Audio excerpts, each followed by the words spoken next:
Corey, congrats on the win tonight. See, you've got your hand in an ice pack there, so what do you think's wrong with it? Is it broken?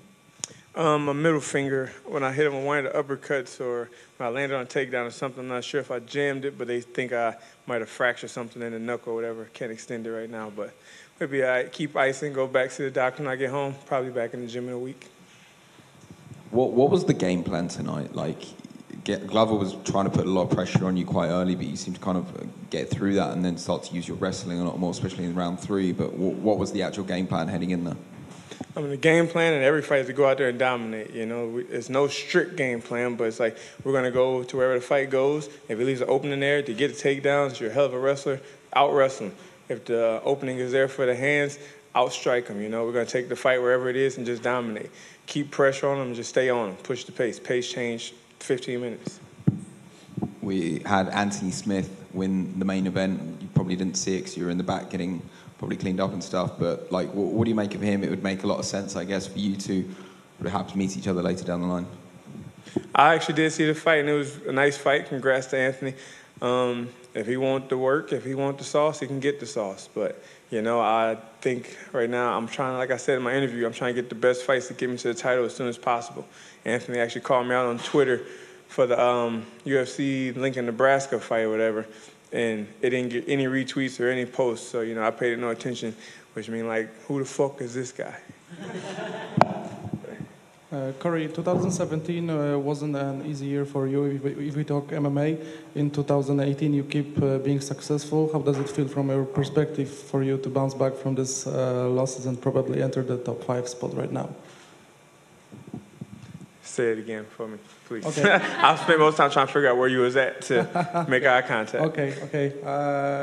2017 wasn't an easy year for you if we talk MMA. 2018, you keep being successful right now. How does it feel from your perspective, you know, to bounce back from these losses and probably took the spot on top 5 right now? I mean, it feels great, you know. I said at the end of last year, when like going to New Year's, 2017 wasn't my year as for a fight career. You know, I've dropped 2 big fights. One of them knocked out in the first, and the other one I was winning and just got lackadaisical, forgot my discipline, and got put out again. So, you know, the social media was going off. Corey's washed up. Corey's going to get cut. One more fight, he'll be gone. He'll be forgotten. But me and my wife, we never forgot the plan. You know, we talked about it every day. I get up, I go train, I come home, I'm watching film. We knew what we had to do. We knew what we were going to do. And we said, this is the year we got to do it. You know, I don't plan to fight forever. You know, you got guys that fight to 36 to 40. I don't want to be that guy. I want to get my belt, get mine, defend it a few times while I'm young, and get out as soon as possible. Anthony Smith told today that he would like to be the champion till the end of 2019. Do you have any deadline of being a champion? I want to be the champion as soon as possible. You know, as soon as they give me the title shot, I'm going to take it, you know, but I'm going to take it and going to be prepared. I'm going to put in the time in the gym as I always do and do whatever it is to get it. I want it by the time I'm 30. You know, I'm 28 now. I still got time. But if he plans on having it in 2019, he's going to have to fight me for it or wait till I retire. You told your plan was to dominate in this fight, but weren't you surprised that you won all 3 rounds and Glover didn't have a chance to show anything against you? I'm not surprised at all, because that's the exact game plan. Go out there and dominate, shut it down. Everybody talks about how great Glover was, but the plan was to go out there and show him how great I am. You know, I posted an Ali quote this morning, I'm going to show you how great I am. Everybody talked about it. I was the underdog. There's no way Corey can beat Glover. He hits too hard. He's going to knock him out. His wrestling, his jiu-jitsu. Well, I went out there and I shut down everything they said. I took him down when I wanted to. I rocked him when I wanted to, and I out-jiu-jitsu'd with black belt. Hey, I think I did exactly what I planned to do. Corey, you were telling me before this fight that you were working an awful lot on, you know, your hand movement. You said you used to use a lot of misdirection with your hands. To go in against Glover, like one of the best-known knockout artists in the division, and have so much success in the striking range. How do you feel about that? I mean, I feel great. I did exactly what I wanted to do. Like I said, I kept my hands up. But it wasn't just about using the hand, not using the hand movement so much against Glover. It was about not using the hand movement against anybody because we're in a dangerous division, you know. We're a little smaller than heavyweights, but we're just as powerful as heavyweights. As you see in the fights I got put out, it wasn't like I got hit with a chain of punches that got knocked out. It was always that one big shot. It only take one shot at this, you know.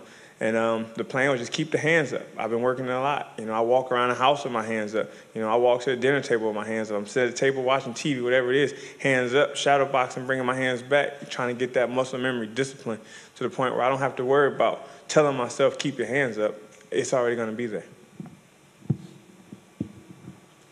You've taken out now the number 3 in the light heavyweight division. Where do you think that puts you in the division, and who would make sense for you next?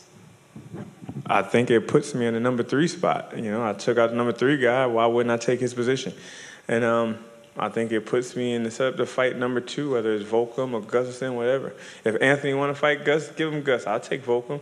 You know, they both, I guess they say Gustafsson just got pulled from 227-2. So when they both heal up, if they don't rematch them two and they want to give them different opponents, I'll take Volcom and Smith can take Gus, or I'll take one of my losses, rematch against OSP or Jimmy, you know. I don't duck and dodge. I don't pick fights, you know. I just want to be the best. And I've said it when I lost overseas last time. I might not be the best now, but I will be when I leave the game. And if I got to fight everybody to prove it, that's what I have to do. Those guys in front of you after today are very like striking heavy, Alexander and also Volkan.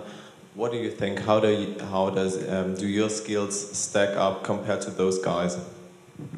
I feel my skills stack up well against anybody, you know, because it's not like I can't box. I showed that today. I can box you if I want to box you, but why would I stand and keep boxing and risk getting hit with a big shot when I have what I would say probably the best wrestler in 205 right now? If I can take you down, I'm going to take advantage of it. If you can't get up, that's your fault. If you can't get me off me and submit you, again, that's your fault. I did everything I was supposed to do and can't to make this possible.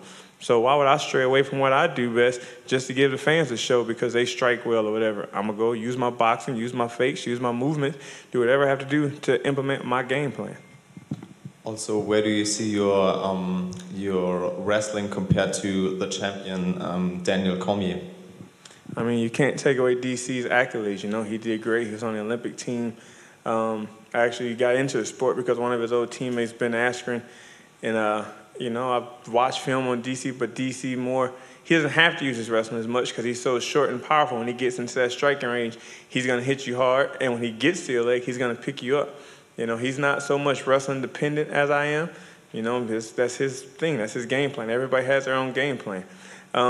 We've seen DC get taken down by Gustafsson, not taking anything away from his wrestling or anything, but it's MMA. It's completely different than wrestling because wrestling, we're in a wrestling stance. Fighting, you standing upright. If you time a punch right, you know, I've been taken down by a kid that doesn't have any wrestling sparring before because I got overzealous and missed with the punch and he was underneath me. You know, so I could think I can take down anybody. I know I can take down anybody if I time it right. And I know DC could probably take me down if he timed it right. But that's just going to have to be a battle we have to face when that fight comes to.